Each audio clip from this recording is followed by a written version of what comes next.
Hello, and welcome back to Mapping Your Tech Monday.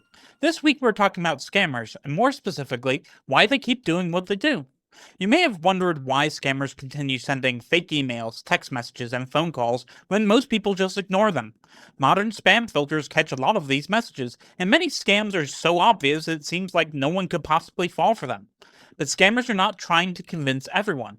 They're looking for the small number of people who are tired, distracted, worried, unfamiliar with technology, or simply caught at the wrong moment. Scams also do not always have to look ridiculous. Some are carefully designed to resemble messages from banks, delivery companies, government agencies, employers, friends, or family members. In this video, we are going to look at why scammers play the numbers game, what they are really trying to get, and why they choose certain kinds of scams over others. Let's get started.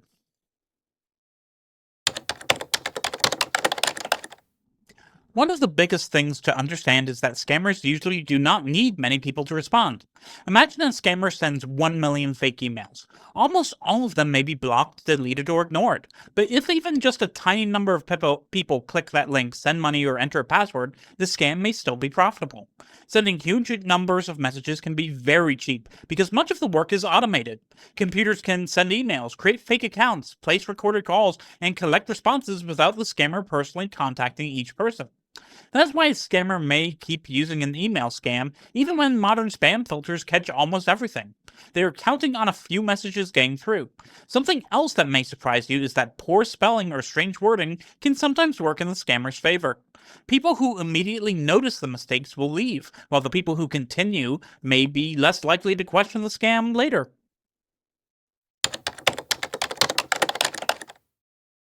When most people think about scams, they think about someone trying to steal money. That is common, but money is not always the immediate goal.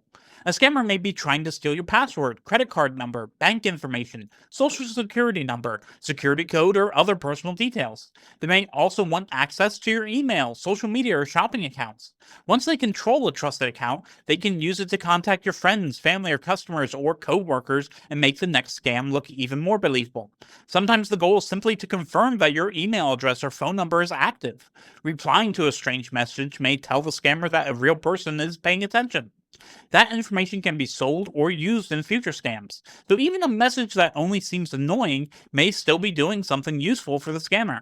It may be gathering information, testing your response, or preparing for a larger scam later. Scammers choose different ways to contact people because each method has its own advantages. Email is cheap, fast, and easy to send in huge numbers. It also gives scammers more space to copy logos, create fake invoices, attach documents, or make a message look like it came from a bank or delivery company. Text messages work differently. People often read text quickly, and a message on your phone can feel more personal or urgent. That makes it easier for a scammer to push someone into reacting before they stop and think. Phone calls give scammers a chance to use pressure and emotion in real time. They can change their story depending on what you say and keep you talking until you feel confused or afraid. Social media gives scammers another advantage: information. If your profile is public, they may learn where you work, who your relatives are, what you recently bought, and where you have traveled. That information can make a fake message feel much more believable.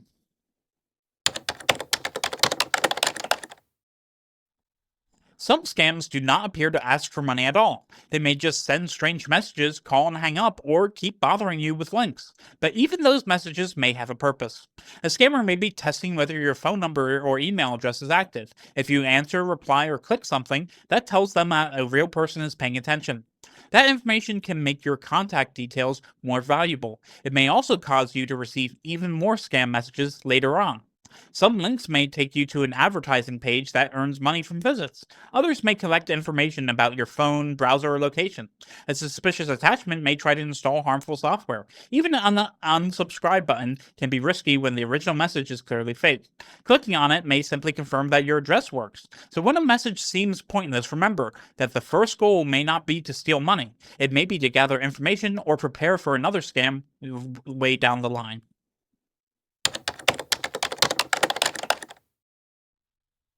Scammers usually choose stories that create a strong emotional reaction. Fear is common.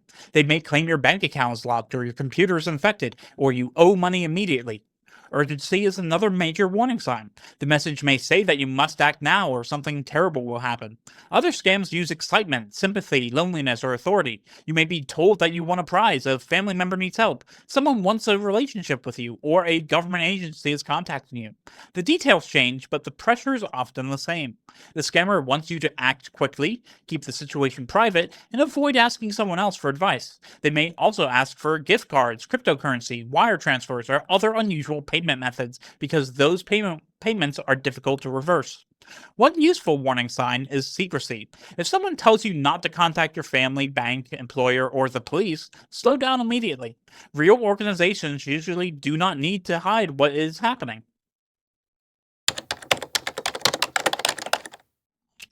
Now, when you receive a suspicious message, the most important thing you can do is pause. Do not reply, click a link, download an attachment, send money, or give out personal information until you have verified what is happening. Do not use the phone number or website included in the message. Instead, open up the company's official app, type its website address yourself, or call the number printed on your card, bill, or statement. If the message claims to come from a friend or family member, contact that person using a phone number or email address you already know. Some families also create private verification words that they can use during a real emergency. Never share a one time security code with someone who contacts you. That code may be the final thing they need to enter your account.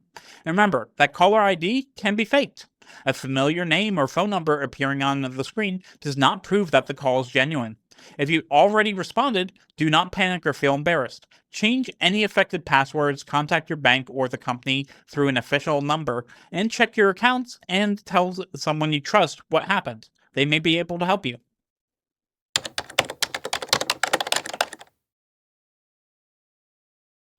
It could be either, but it is safest not to call the number back.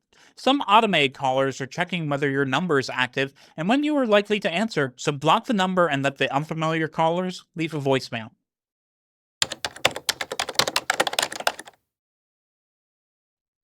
Do not use the link in the text. Open the store or delivery company's official app or website yourself and check the tracking information there. Scammers often send these messages randomly and eventually reach someone who is really expecting a package.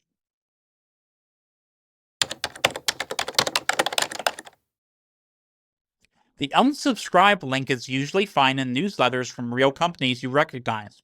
In an obviously fake or suspicious email, do not click on anything because the link could confirm your email address is active or take you to a harmful website. Mark the message as spam instead.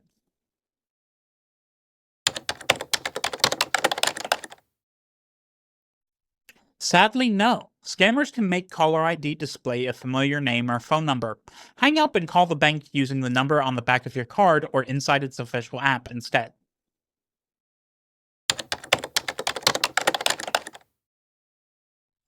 End the call and contact your relative through a phone number you already know. You can also ask a personal question that a stranger would not know or create a family verification word ahead of time. Voices can be copied or intimidated with AI these days, so the sound of the voice alone is no longer enough proof.